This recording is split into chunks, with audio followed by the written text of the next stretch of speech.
O mês de agosto é marcado pelo aniversário de uma das maiores lideranças pretas de todos os tempos, que foi Marcus Garvey, responsável pela criação da Associação Universal para o Progresso Negro, a UNIA, que teve seu auge mais de 10 milhões de membros. Não só isso, Garvey organizou um jornal, O Mundo Negro, lido no mundo todo, e uma frota de navios destinado a levar os pretos de volta para a África, a Black Star Line. Suas ideias inspiraram muitos movimentos de independência pelo continente africano no século XX, e Garvey se tornou símbolo de autonomia, de emancipação e de empreendedorismo preto. O 8º capítulo do livro Raça Primeiro trata justamente desse grandiosíssimo empreendimento, que foi a Black Star Line, que não só levaria o povo preto de volta para o continente, mas também abriria as portas para o comércio internacional, para a construção de uma nação, para efetivar a nossa emancipação. Mas é claro, não sem resistência e não sem conflito dos vários inimigos que Garvey enfrentou. E aí, se interessou? Então vem com a gente e pega a visão dessa história que não deixa de ser um aulão. Bora lá? Capítulo 8. A Black Star Line. Lembrem, a Black Star Line Corporação de Navios a Vapor não é uma companhia privada. Os navios que são de propriedade dessa corporação são de propriedade negra. Marcus Garvey. O homem branco controla o cabo e o sem-fio conexões de navios com força e coação. Mantém as raças pretas do mundo separadas. Então, para os seus esquemas, não podemos ser espertos. Não pode haver nenhuma Black Star Line, ele diz, pois isso iria interferir em nossos caminhos tortos. Vou destruir essa empresa de qualquer forma. Assim, eles não terão conexões com nenhum estrangeiro. Marcus Garvey. A história da Black Star Line Corporação de Navios a Vapor e as demais iniciativas no campo da navegação ilustram os mais fortes e mais fracos aspectos do movimento de Garvey. Por um lado, o mero lançamento de 4 navios por um homem negro constitui por si só um feito admirável, com pouco ou nenhum paralelo na história do novo mundo preto. Na história da Black Star Line também vemos, mais claro do que em qualquer outro aspecto do movimento, os fantásticos sacrifícios que o povo preto estava disposto a fazer por um movimento racial que eles percebiam como sério no que diz respeito à efetivação da sua emancipação.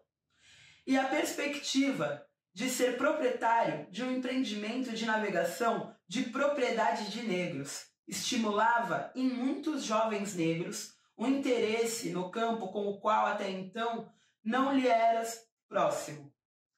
Por outro lado, a história dessa corporação revela os extremos de ladroagem e corrupção a que as pessoas pretas podem recorrer, mesmo em se tratando de um movimento para o progresso racial.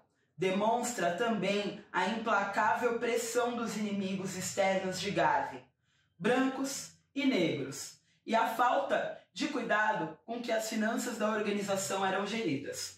Na Black Star Line, se tentou atender a uma necessidade de longa data. Os passageiros pretos eram rotineiramente submetidos a práticas racistas nas companhias de navegação existentes. Passagens de primeira classe, muitas vezes, não eram suficientes para evitar que pessoas pretas só pudessem comer após os passageiros brancos terem terminado.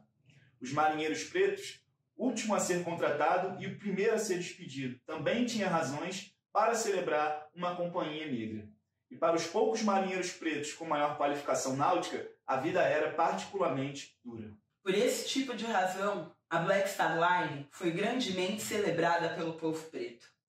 Mercadores africanos e caribenhos viram nela a possibilidade de independência em relação às companhias brancas racistas. Missionários viram um fim para as longas viagens para a África via Europa. Liberianos viram aí a possibilidade de um serviço costeiro entre a Libéria e a Serra Leoa. E a maioria viu isso como um triunfo para a autoestima preta. Garvey pensava que a companhia devia temer pouco a concorrência das companhias brancas, posto que operaria idealmente com um mundo negro autossuficiente.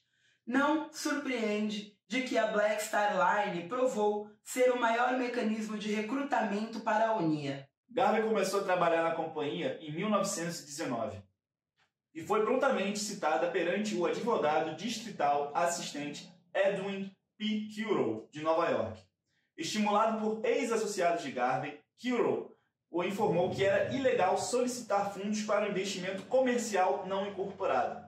Ele também acusou Garvey de estar usando ilegalmente os fundos da Black Star Line para um restaurante da Unia e para o Negro World. A companhia foi então devidamente incorporada em 27 de junho de 1919 em Delaware, com um capital de $500 mil. As ações tinham valor pareado de $5 cada e as pessoas podiam comprar no máximo 200. Garvey descreveu a si mesmo como o principal acionista.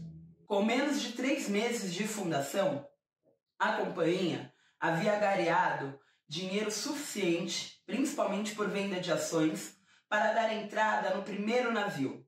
Isso se deu em 17 de setembro de 1919, e o navio Yarmouth custou $165 mil. O Negro World anunciou que o Yarmouth já havia navegado de Boston e era o mesmo navio o qual o ativista dos direitos civis negro William Morrell Tolter navegou como garçom e cozinheiro, como forma de burlar a recusa do governo por um passaporte para que ele pudesse ir à Conferência da Paz em Paris. O navio estava em más condições de todo jeito. De acordo com um dos seus oficiais negros, ele tinha sido usado durante a guerra como um bote para carvão e não valeria 1 centavo além de $25 mil. A acusação do caso contra Garvey por fraude postal apontava que ele tinha sido usado para transporte de gado, estava em péssimas condições e não estava equipado para o serviço de passageiros quando foi comprado. Para capitão do navio, Garvey foi capaz de encontrar um dos homens pretos qualificados nesse campo, Joshua Cockburn, que havia navegado extensivamente por portos africanos. O Yarmouth, renomeado extraoficialmente como Frederick Douglass pela Black Star Line, navegou em 24 de novembro com alguns passageiros, muitos acionistas entre eles, e uma carga de cimento para Sabala Grande, em Cuba. De Cuba, Cockburn informou a Garvey que os mecânicos brancos haviam tentado encalhar o navio. Alguns dias mais tarde, em 5 de dezembro, Cockburn reclamou novamente que os mecânicos brancos estavam causando problemas. Ele relatou também que o povo em Sabala Grande estava muito entusiasmado com o navio. As pessoas a bordo não tiveram permissão para desembarcar por razões não especificadas, mas os estivadores locais rapidamente compraram cerca de $250 em ações. O navio permaneceu no Caribe por um tempo, navegando para a Jamaica e o Panamá sem nenhuma carga além da de Cuba, e também em sua viagem de volta ele veio com uma lotação máxima, tanto de passageiros quanto de carga. 2 dias após o seu retorno, em meio de janeiro de 1920, o Yarmouth recebeu ordenamentos para transportar uma carga de uísque para Cuba, diante da iminente chegada da proibição. Garvey alegou que o contrato, que ele já havia recusado, foi dado entrada por um dos seus subordinados enquanto ele estava em lua de mel no Canadá. Por transportar essa carga, avaliada em cerca de $5 milhões, a Black Star Line deveria receber a quantia irrisória de $7 mil, 11 mil, de acordo com algumas fontes, que não era o suficiente para sequer cobrir os gastos da viagem do navio. Além disso, havia reparos a serem feitos, como Garvey expôs. Eu fui, portanto, convidado a gastar $11 mil em reparos necessários para ter o navio navegando com uma carga de 5 milhões, da qual a companhia receberia apenas 7 mil como frete. Tudo devido à desobediência de 2 oficiais da companhia. Logo depois de ser posto no mar, o navio foi sabotado por um mecânico e Cockburn solicitou que fossem jogadas ao mar 500 garrafas de uísque e champanhe que foram recolhidas por pequenos barcos que, de maneira suspeita, já estavam por perto. O navio teve que retornar para reparos. O navio também foi parado por um tempo por oficiais americanos da Receita. Garvey mesmo, assim, foi capaz de evitar muita publicidade sobre esses acontecimentos. Eu quero lhes dizer que realmente fizemos história, declarou. porque aquele uísque veio do sul e também pertence aos caipiras do sul. A viagem foi finalmente reiniciada em 27 de fevereiro de 1920 e o Yarmouth, com seu uísque, assim como todos os passageiros, chegou em Havana em 3 de março para uma fantástica recepção.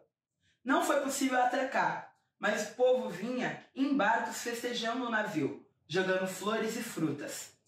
Quando o navio atracou, depois de 5 dias, foi abarrotado de visitantes, desde o nascer do sol até ele se pôr.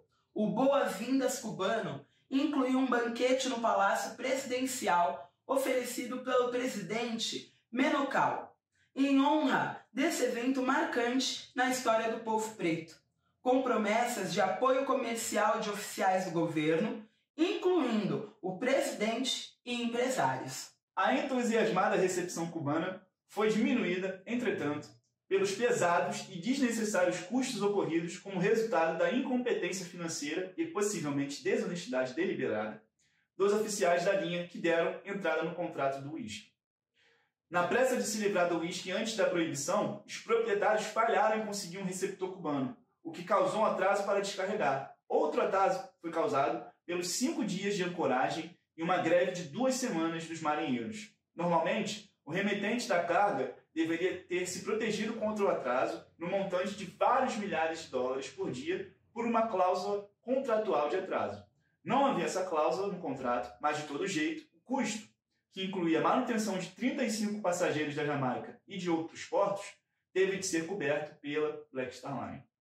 O uísque foi finalmente descarregado e o Yarmouth retornou após 32 dias em Havana. A próxima parada foi a Jamaica, onde centenas de apoiadores entusiasmados novamente parabenizaram o navio. Os fornos foram consertados e os suplementos renovados durante a estadia ali. Da Jamaica, o Yarmouth foi para Colón, no Panamá, aonde a recepção eclipsou até mesmo a ocorrida em Havana. Hung Musak, um oficial negro do navio, descreveu mais tarde a cena. Literalmente, milhares de panamenhos encheram as docas com cestas de frutas, verduras e presentes. Eu estava maravilhado que o Yarmouth tivesse se tornado um símbolo assim para as pessoas de cor em todas as terras. Em Colón, o navio pegou 500 passageiros, todos imigrantes caribenhos, que estavam cansados do racismo estadunidense da zona do canal e iam tentar a sorte nas plantações de cana em Cuba. Arranjos improvisados foram necessários para acomodar a todos. Outras cenas de entusiasmo comovente esperavam o navio em Bocas del Toro e Almirante, no Panamá, e Port Limon, na Costa Rica, com o povo preto oprimido celebrando o sinal de que talvez a raça ainda conseguiria se igualar às outras raças. Musak descreveu as cenas em Bocas del Toro, onde milhares de camponeses desceram das montanhas em cavalos, burros e charretes improvisadas e em um trem especial fornecido pela United Fruit Company, que já iria mesmo perder o dia de trabalho de seus empregados, declarou então feriado legal. A multidão nas docas era tão grande que quando nós recolhemos nossas correntes pesadas da âncora, foram os camponeses que prenderam os ganchos assim que foram retirados da água e literalmente encostaram em nós através das docas. No tumulto que se seguiu, a dança tomou conta do deck. Grandes pilhas de flores e frutas foram amontoadas na escotilha e os agentes da UNIA conseguiram centenas de assinaturas de novos membros. Da América Central, o Yarmouth seguiu até Santiago de Cuba, aonde os 500 passageiros desembarcaram e então voltou para a Jamaica para receber uma carga de 700 toneladas de coco, além de reparos. Restrições limitando as exportações de alimento de Cuba em período de guerra impossibilitou a viagem de volta para casa. Então, Cockburn parou em Norfolk, em Nassau, na Virgínia, para comprar mantimentos e gasolina. Em Norfolk, Garvey ordenou que o navio voltasse para Filadélfia e Boston para celebrações da UNIA. Após alguns atrasos, o navio alcançou esses portos. Nesse tempo, a permissão para a condução da carga e de passageiros foi dada, mas, de todo jeito, os cocos haviam apodrecido. A perda financeira por essas perdas foi aumentada devido ao fato de que o contrato não continha nenhum limite relativo à responsabilidade da companhia.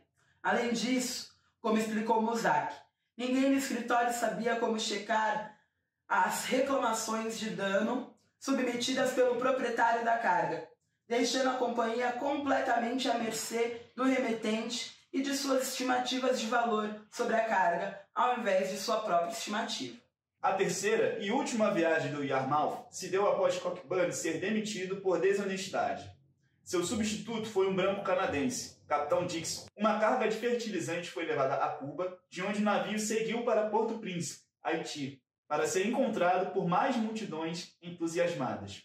Jamaica foi a próxima parada. Aqui, a inépcia comercial dos dirigentes da linha novamente se mostrou. O agente da linha na Jamaica, Sr. Wilson, aceitou o contrato para rebocar uma embarcação japonesa que havia encalhado 500 milhas ao sul da Jamaica, em Serrana Banks.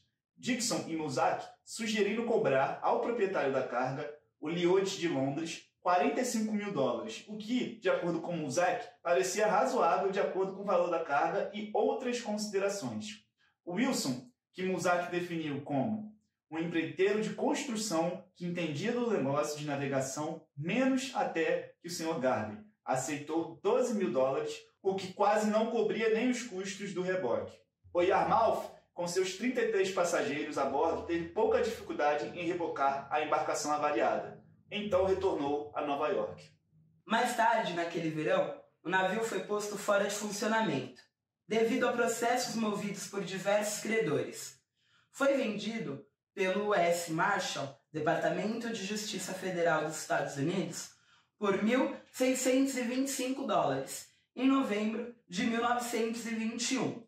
Ainda assim, os litígios referentes ao Yarmouth se arrastaram por toda a década seguinte. Isso aumentou após uma colisão envolvendo o navio em 21 de setembro de 1920. A Black Star Line alegou que o navio estava a cargo do Departamento de Justiça nessa época. O governo alegou que o capitão e a tripulação do navio eram culpados. Uma apelação da Black Star Line em relação a uma decisão desfavorável foi derrubada com os devidos custos pelo não prosseguimento da ação, que foram pagos por uma companhia que o adquiriu, já que a linha obviamente não podia pagar. O segundo navio da linha, o Shadeside, foi comprado em abril de 1920 por $35 mil e carregou passageiros em excursões através do rio Hudson, 2 ou 3 vezes por semana. Assim como os demais navios da linha, ele foi considerado pelas autoridades marítimas como em condições de navegar. Quando foi comprado, após a temporada de excursões, ele foi levado a Port Lee, pelo rio, mas abriu um buraco durante uma tempestade de gelo e naufragou. O terceiro navio da linha, o Kanawha, novo nome não oficial do Antônio Maceu, estava sendo negociado na mesma época em que o Shadeside foi comprado. Em 9 de maio de 1920, já estava disponível na rua 129 com o Pierre Hillnott, do Harley, com Garvey se comprometendo a pagar $65 mil por ele. Nesse ponto, com 2 navios navegando e um terceiro a caminho, a Black Star Line estava em seu auge. O Kanawha, entretanto, logo iria se mostrar como o navio de pior destino da linha. Em junho, na viagem inaugural pelo rio Hudson, uma caldeira explodiu, causando a morte de uma pessoa. Desde julho de 1920, foram feitas várias tentativas de embarcar para Cuba, todas frustradas por problemas mecânicos. Somente em 25 de março de 1921, o Kanawha finalmente deixou Nova York em um esforço efetivo para chegar no Caribe. Os problemas que acompanharam o navio nos próximos 2 meses e meio foram detalhadamente descritos por Garvey, que foi passageiro durante o período, em uma reclamação apresentada ao cônsul americano em Kingston, Jamaica, em 7 de junho de 1921. Apesar da certificação de pronto para navegar, uma válvula dos motores explodiu na mesma noite em que o navio deixou Nova York. Eles estavam sob a responsabilidade do engenheiro-chefe, mas ele não pôde ser encontrado em lugar nenhum. O navio retornou para reparos e voltou a navegar em 28 de março. Entre Norfolk e Jacksonville, 31 de março a 3 de abril, o motor do ventilador quebrou, apesar dos muitos sinais que foram ignorados, o que forçou uma parada em Jacksonville, em 3 de abril, para reparos. O navio partiu mais uma vez em 5 de abril, às 2 da tarde, somente para o motor do ventilador quebrar novamente às 4 da manhã. 24 horas após a sua partida de Jacksonville, o engenheiro-chefe danificou as caldeiras ao colocar nelas água salgada, apesar da presença de um evaporador capaz de propiciar um estoque inesgotável de água fresca. O navio chegou em Havana em 9 de abril. Outros reparos foram necessários, mas assim que o navio partiu, o motor do ventilador quebrou novamente. Aparentemente, o primeiro assistente de engenheiro o havia sabotado antes de partir de Havana. Cerca de 4 horas depois, após partir de Havana, pistões, rodas e outras partes da maquinaria estragaram, devido ao uso prévio da água salgada. Em 28 de abril, um dinamômetro parou de funcionar. Só o sabotador online! Em 29 de abril, o navio atracou em Sagua La Grande para mais reparos e partiu para Santiago de Cuba no dia seguinte. 3 horas e meia depois, mais problemas mecânicos. Mas não havia nenhum engenheiro mecânico na sala de máquinas. Em 1º de maio, as caldeiras foram encontradas sem água quente suficiente para manter o navio funcionando. Novamente, nenhum engenheiro pôde ser encontrado. Então, logo as caldeiras foram postas fora de funcionamento. Em 2 de maio, o maquinista parou em Gibaro para conseguir água. O navio partiu em 2 de maio e chegou em Santiago no dia 6, período em que a água salgada foi colocada nas caldeiras, que precisaram de novos reparos. De Santiago, a próxima parada foi em Kingston, onde foi estabelecido que as máquinas tinham avarias múltiplas e onde extensivos reparos foram feitos. O Canadá partiu de Kingston em 28 de maio para Colon. Após 30 horas, o engenheiro os obrigou a retornar a Kingston por falta de água, sendo que o mesmo havia declarado previamente haver água suficiente. Mais água salgada foi colocada nas caldeiras e o engenheiro-chefe fechou o motor por causa de um barulho que ele não conseguiu descobrir a causa. Em 29 de maio, um engenheiro assistente deixou o ventilador rodar com velocidade excessiva, aumentando de tal forma a pressão na caldeira que explodiu um de seus tubos. O motor de eixo-bordo parou de funcionar, então o motor com barulho foi religado. Pelo resto da viagem de volta, os engenheiros frequentemente se ausentaram da sala de máquinas. O engenheiro-chefe, por vezes, estava bêbado e continuamente se utilizava de linguagem obscena, mesmo quando na presença, abre aspas, de damas de refinamento e cultura, fecha aspas. Em uma ocasião, estapeou o imediato. Contra o capitão negro, Adrian Richardson, Garvin tinha também sérias reclamações. Ele levava uma tripulação de 40, inclusive clandestinos, ao invés dos 25 estipulados pela regulamentação americana. Eles estavam recebendo salários muito altos, sem o consentimento da companhia. Manteve o navio parado no meio do oceano durante todo o dia 26 de março. Ele conduziu o navio para Norfolk com falsas alegações e então se ausentou para ver sua esposa. Ele embarcou um amigo de Norfolk e lhe concedeu uma carona para um destino que estava fora da rota do navio. No desembarque do amigo, ele colidiu com o pier, causando estragos tanto no pier quanto na popa do navio. Em Jacksonville, ele encomendou o tipo errado de carvão, causando a desaceleração do navio. Além disso, apontou Garvey, Richardson mantinha a tripulação em uma péssima disciplina. Ele mesmo promovia jogatinas no convés com a tripulação e eles confraternizavam no convés usando linguagem obscena quando deveriam estar trabalhando. Em uma das vezes, Richardson permitiu uma briga de 15 minutos sob as vistas dos passageiros. Havia também uma acusação de nepotismo pelo capitão ter colocado seu irmão como comissário de bordo-chefe, apesar de sua falta de capacitação. Ao fim e ao cabo, acusa Garvey, o navio havia sido consumido 3 meses de uma viagem de 30 dias que não tinha alcançado nem a metade do caminho. Ele acusou formalmente todos os oficiais por negligência e sabotagem. Richardson negou que aquelas acusações dissessem respeito a ele e as explicou. Houve disciplina, ele alegou, até que Sr. Garvin chegou a bordo.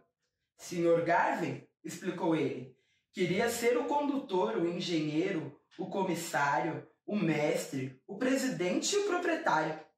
O engenheiro-chefe Charles Hames também negou as acusações de Garvin. Os inspetores do Serviço de Inspeção de Navios dos Estados Unidos, mais tarde, ouviram o caso e decidiram contra Garvin. Apesar desses contratempos, o navio recebeu as habituais boas-vindas calorosas em Cuba, inclusive as amigáveis recepções do governador Alfredo Loura, da província oriental. Foi em Santiago que Garvin teve que se juntar à tripulação, se apressando desde Kingston para resolver um confronto sério entre os acionistas locais e o capitão e a tripulação. Detalhadas como eram as acusações de Garvin, não contaram a história toda. Um engenheiro de Kingston concluiu que os problemas do navio se deviam apenas à pura negligência. E mais tarde foi revelado que Richardson se envolveu em 2 lutas corporais com Garvin, tendo mesmo apontado uma arma para ele. O engenheiro-chefe supostamente sofreu um ataque nervoso, o que não o impediu de tentar afundar o navio abrindo as comportas. Mafiote! Após mais de um mês de atraso, o Kanawha finalmente partiu de volta para Nova York, mas o mais longe que conseguiu chegar foi na Antilha, em Cuba, onde quebrou e foi abandonado. Ali permaneceu por anos, um naufrágio que punha em risco a navegação na área. Um vigilante foi posto a bordo, mas seus salários nunca chegaram e em 1924 uma penhora foi obtida contra o navio para que o pagamento fosse feito.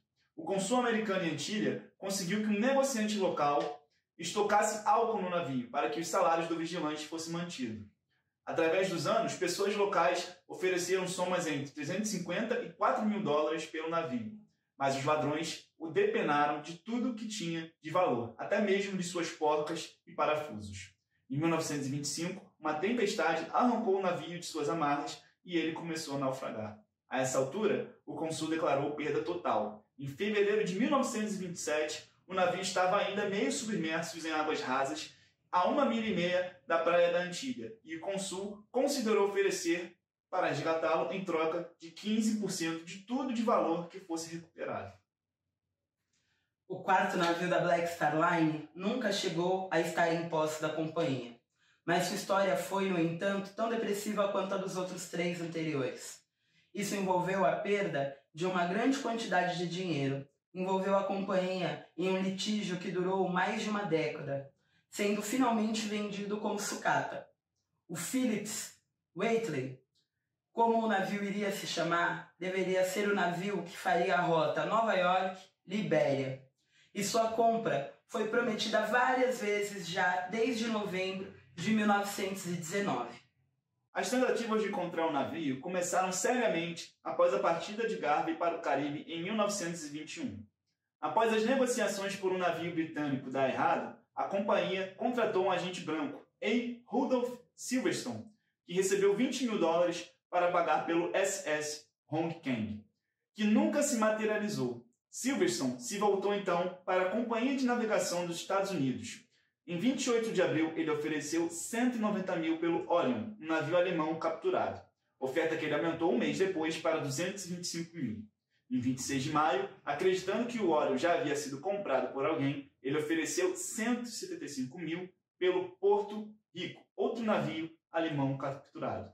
A oferta foi recusada por ser muito baixa e ele aumentou para aceitáveis 225 mil dólares. A companhia de navegação estava de fato negociando com outras partes para a venda dos 2 navios, por 6 parcelas de 65 mil, mas a promessa de compra de 200 mil durante esse período. Após requerer uma análise detalhada das condições financeiras da Black Star Line, a companhia de navegação decidiu vender o Orion para a New York Ship Exchange, de Silverstone, em nome da Black Star Line. 10% seria pago em dinheiro na entrega do navio, e 10% cada mês dali para frente, até que o preço total fosse pago. com juros de 5% ao ano sobre os pagamentos. Os compradores deveriam manter um vínculo satisfatório com a companhia de navegação para garantir o cumprimento do contrato. Nesse meio tempo, Garvey anunciou que Higg Muzak seria o capitão do Phyllis Wedderly, por motivos de propaganda, pensou Muzak, e propagandas foram divulgadas anunciando que ele navegaria para Havana, Santo Domingo, St. Kitts, Dominica, Barbados, Trindade, Demerara e Monróvia, por volta de 27 de março ou, no mais tardar, 25 de abril. $8.900 foi coletado das pessoas que anteciparam as passagens. O dinheiro não foi separado dos fundos gerais da Black Star Line e nunca foram devolvidos. Em lugar dos $22.500 requeridos no contrato, Silverstone pagou $12.500 à companhia de navegação. Embora ele tivesse em mãos pelo menos os 20 mil da linha, referentes ao negócio abordado do Hong Kong, L. Garcia, secretário da Black Star Line, em 1928, em depoimento juramentado, que $22.500 da linha havia sido dado a Silverstone e Orlando M. Thompson, o vice-presidente da Black Star Line, se apropriaram de $10.000 para encobrir a fraude. Thompson pegou um empréstimo de $1.000 junto à International Financial Corporation, proferindo como testemunho uma falsa determinação do quadro de diretores da Black Star Line, que não foi vista por nenhum outro diretor. Quando esses fatos vieram à luz, um mandato de prisão foi emitido contra Thompson, mas com a prisão de Garvey, já em 1922, todos os registros e documentos da linha haviam sido apreendidos pelo governo federal, o que tornou impossível a continuidade do processo. Em todo caso, a linha revogou o poder de representação de Silverstone por volta de 28 de agosto de 1921. Com o passar das semanas e nenhum sinal dos 10 mil restantes ou do vínculo de performance, a companhia de navegação começou a pesar os prós e contras de cancelar a venda e confiscar os 12.500 de sua posse. Foi decidido que dariam à linha uma outra chance, mas a companhia de navegação dessa vez atrasou o envio da documentação necessária, indicando a forma de contrato e vínculos, porque disseram estavam no processo de introdução de um novo modelo de contrato. Uma outra explicação possível para atraso é o fato de que, a essa altura, o governo dos Estados Unidos se intrometera nas negociações. Em 31 de agosto, William J. Burns, diretor da Boreal de Investigação do Departamento de Justiça, informou à companhia de navegação que Garvey era um agitador comunista radical que advoga e ensina a derrubada do governo dos Estados Unidos, através da força e da violência. Alguém da companhia de navegação rubricou uma pequena nota manuscrita ao fim da carta de Burns, recomendação de venda para esse grupo cancelada. O governo britânico não ficou muito atrás. O Consul Geral Britânico, em Nova York, informou à companhia de navegação, em 17 de janeiro de 1922, que a Black Star Line ainda devia dinheiro ao Departamento Canadense de Marinha e Pesca, relativo ao Yarmouth. O vice-presidente da companhia estava, então, resoluto em sua decisão de que a linha não iria adquirir um navio. Um cheque assinado por Joseph P. Nolan, advogado da linha, foi depositado pela companhia de navegação em 30 de agosto de 1921. Nolan reclamou que o cheque havia de fato sido entregue em agosto e relacionou esse atraso àquele referente à forma de contrato e vínculo. E quando, após algum atraso, esse último foi finalmente entregue, a companhia se viu então instada a fornecer uma garantia de 450 mil, 2 vezes o que ficara acordado.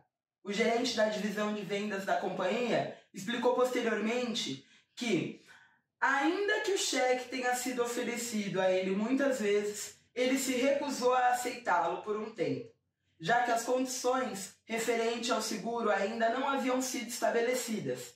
Ele o aceitou eventualmente por questão de cortesia. A prisão de Garvey, em 1922, e a suspensão das atividades da linha meio que extinguiu qualquer esperança restante de que a linha seria capaz de cumprir o contrato. Por sorte, o Departamento de Guerra expressou interesse pelo Orion para serviços internos nas Filipinas. E a companhia de navegação começou a pensar nos termos de uma devolução total ou quase total do depósito feito pela Black Star Line. O problema agora era para quem a devolução seria feita. Em 5 de abril, Orlando Thompson aconselhou a companhia a fazer o pagamento ao advogado Nolan. Em 12 de abril, Garvey revogou o poder de representação de Nolan em favor de William C. Matthews. L. Garcia, em seu depoimento juramentado, afirmou que nem Nolan e nem Thompson tinham nenhum interesse no dinheiro. A companhia estava tendendo a conversar com Matthews, ainda que não estivesse satisfeita com suas credenciais para pagar o dinheiro. Em 25 de abril, Silverstone reapareceu em cena reivindicando $12.500. A companhia então decidiu que não pagaria nenhum dinheiro sem as alegações completas de cada reclamante. E as reivindicações continuaram. O advogado Matthews e Nolan, surpreendentemente, fizeram uma oferta conjunta para receber o dinheiro. Quando essa tentativa falhou, Nolan continuou por conta própria, alegando que os 10 mil eram seu dinheiro e que ele havia emprestado à Black Star Line. Então, alguns credores da linha tentaram implicar o dinheiro para cobrir processos mal-sucedidos. Em 17 de agosto de 1923, Garvey solicitou à companhia que segurasse o dinheiro, já que os acionistas desejavam utilizá-lo na compra de um navio, e ele não queria que aquele, abre aspas, tubarões financeiros, fecha aspas, privassem, abre aspas novamente, negros pobres, fecha aspas, daquilo pelo qual haviam se sacrificado. Mais tarde, em 1926, Casper Holstein, uma proeminente figura do Harlan e por muito tempo apoiador da UNIA, tentou recuperar $1.000 que, segundo ele, havia emprestado à linha para uma compra de navio. Em 1926 e 1927, cerca de 30 credores, em sua maioria ex-oficiais marinheiros da Black Star Line, que haviam ganhado processos contra a linha, tentaram forçar um mandato de penhora contra a companhia de navegação, para tentar recuperar os seus pagamentos atrasados. A tentativa fracassou após ir para a Corte de Apelação de Washington, D.C. Os credores, então, se voltaram ao Congresso e buscaram passar um ato privado, aprovado pelo Senado em 1º de março de 1929, que conferiu jurisdição à Corte de Apelação para julgar, como assunto de equidade e justiça, reclamações dos credores referente ao dinheiro da linha. Muitas pessoas recuperaram seu dinheiro junto àquela corte. Em julho de 1936, por exemplo, $17.722,79 de $21.624,76 da Black Star Line foi pago, algumas centenas de dólares tendo sido deduzido por despesas. Inquéritos a credores ainda eram pagos em 1939.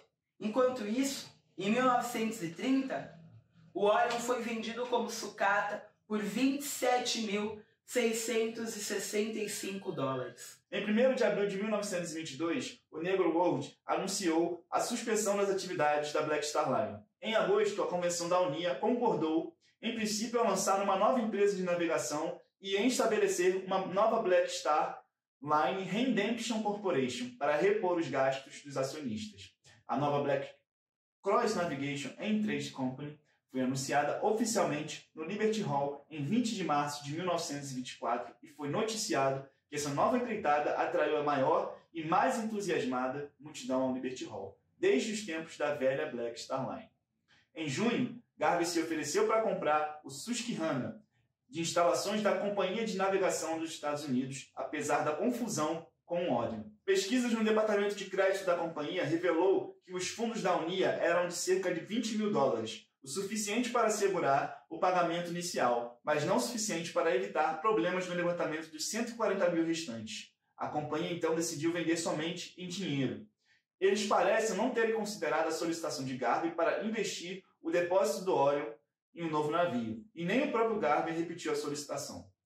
Garvin comprou em seu lugar o General Goetz, batizado nos círculos da Unia como Booker T. Washington, por $100 mil, junto à Companhia Ferroviária do Panamá, e gastou mais 25 mil para recondicioná-lo. O navio foi batizado em janeiro de 1925 e tanta gente foi para o passeio inaugural que cerca de 1.000 pessoas tiveram que retornar. Essa impressionante mostra de devoção por parte dos seus seguidores reforça a declaração de Garvin, que 90% do dinheiro era originado dos acionistas da Black Star Line. A tripulação era toda preta, somente 2 dos oficiais eram brancos. Garvin explicou que oficiais pretos qualificados eram difíceis de encontrar. Na tentativa de evitar os problemas anteriores, ele fez dos 2, capitão e tesoureiro, a bordo concordarem em não contratar quaisquer débitos sem aprovação da companhia. Garvin foi derrotado em sua apelação contra a acusação de fraude postal e foi preso logo depois do navio deixar Nova York para a tradicional viagem Cuba-Jamaica-Panamá. A tentativa usual era a de financiar a viagem, principalmente com a venda de estoques ao longo do caminho. O resultado foi outra falência. Os passageiros e a tripulação tiveram conflitos com os oficiais brancos. Esses, então, tentaram abandonar o navio na Jamaica. Aconteceram muitos atrasos na Jamaica e em Colón devido à falta de dinheiro. A tripulação quase se amotinou em Colón devido à falta de pagamento. Em Charleston, no caminho de volta para casa, não havia dinheiro para pagar pelos suprimentos e o engenheiro-chefe pulou do navio, causando um problema para a obtenção da liberação para prosseguir a viagem. E houve relatos da tripulação queimando a cabine da proa, como forma de se manter aquecida. O navio retornou a Nova York por volta do início de junho. Ele foi vendido mais tarde para saldar dívidas. Em 1926, o auditor da Unia declarou que o valor bruto recebido pela companhia foi de $287.432,95, excluindo fundos recebidos por um agente de investimentos. O lançamento de uma companhia de navios tomou a proporção de obsessão entre os membros da Unia, tanto quanto o desejo de migrar para a Libéria. O Comitê de Navegação de Convenção de 1929 na Jamaica sugeriu a formação de uma companhia africana de navegação. A Black Star Line coletou aproximadamente $750 mil em seus primeiros 10 meses, incitando Garvin a aumentar a venda de ações da companhia de $500 mil para 10 milhões em dezembro de 1919. Em agosto de 1922, Garvin afirmou que $900 mil das ações já havia sido pago. Se somamos a isso os investimentos coletados pela Black Cross Navigation and Trade Company, chegamos em um prejuízo de cerca de $1.250.000 para o povo preto. A questão que se levanta é o porquê de tamanha perda ser tolerada. Os motivos são de 2 tipos. Aqueles os quais Garvin pode diretamente ser responsabilizado e aqueles sobre os quais ele tinha pouco controle. Entre as primeiras, podemos citar sua falta de bom senso em aportar subordinados. Um caso que podemos apontar diz respeito ao representante nigeriano da Black Star Line, Akinbami Abebi, cuja escolha foi criticada pelo próprio primo, nos seguintes termos, abre aspas, um agente ideal da Black Star Line deveria ser alguém que possua algum suporte no país, alguém que possa diversificar e assumir sua carga no negócio de importação. Existem diversas pessoas assimiláveis, mas Akinbami certamente não é um deles. O exagero de Garvin também teve um papel importante nas mãos de seus inimigos. O processo sobre fraude fiscal muito se deveu ao fato de que ele estava prometendo altos dividendos enquanto a Black Star Line ainda estava atravessando dificuldades financeiras, prometendo levar milhares de imigrantes para a África em seus navios e por aí vai. Ele também foi muito precipitado em comprar novos navios antes que os que já existiam estivessem cobrindo os seus custos. Garvin também é parcialmente culpado pelas perdas resultantes da falta de conhecimento sobre finanças marítimas e a condução antiprofissional de suas companhias de navegação. O apodrecimento da carga de cocos é um exemplo gritante disso. Muitos dos casos similares de incompetência foi certamente devido aos subordinados de Garvin, e ele tentou se desassociar de suas ações, explicando que contratou as 2 melhores firmas de contabilidade de Nova York para iniciar a auditoria dos livros da Black Star Line. Tal incompetência geral e desleixo incluiu a perda de certificados de ações. Isso pode ser ilustrado também pelo caso do representante da Black Star Line na Nigéria, que, segundo as leis locais, não poderia iniciar um comércio se não possuísse um escritório registrado. Repetidas petições a Nova York pelos documentos necessários para a obtenção do registro esbarraram em atrasos inexplicáveis, mesmo com milhares de dólares chegando diariamente em ações. O dinheiro acabava sendo devolvido. Um outro agente nigeriano acabou por se retirar devido às dificuldades de comunicação com a companhia. Uma razão possível para uma parte dessa incompetência é o fato de que o crescimento da Black Star Line foi fenomenal, pegando até mesmo seus diretores de surpresa.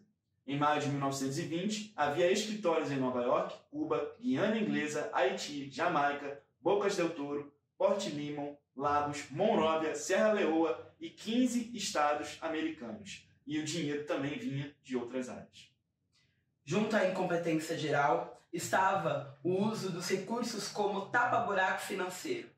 Eu recordo vividamente minha própria experiência nas viagens do Yarmouth e do Sojourn no Panamá, relatou um representante da Black Star Line. Mas para mim, sem a venda de ações para liquidar débitos, encontraríamos o desastre em mais de uma ocasião. No verão de 1920, a linha já tinha problemas financeiros, o suficiente para provocar a fundação de uma nova corporação, conhecida como Black Star Steamship Company, em um esforço para deixar de lado os problemas da Black Star Line. Ainda mais sérios foram os fatores fora do controle de Garvey. Entre eles estavam os persistentes e maliciosos ataques de seus inimigos. O Chicago Defender, jornal negro de grande circulação, fez um editorial contra a Black Star Line. Garvey venceu um processo contra o jornal, mas o júri o indenizou com 6 centavos por danos morais. O comunista Cyril Briggs, ao tempo em que denunciava Garvey como ferramenta dos britânicos e outros imperialistas, não tinha nenhum escrúpulo em importunar esses mesmos imperialistas com inquirições destinadas a aumentar suas oposições contra a Black Star Line. Ele publicou as respostas desses imperialistas em seu jornal anti-imperialista, o Crusader. Seu amigo socialista, W.A. Domingo, fez o mesmo em seus anti-imperialista Emancipator. As 2 publicações continham principalmente material contra Garvey e a Black Star Line. Governos brancos foram a principal fonte de oposição. A administração inglesa da Dominica aprovou uma lei criada especificamente para os acionistas da Black Star Line, contra o envio ao exterior de mais de $10 por quinzena.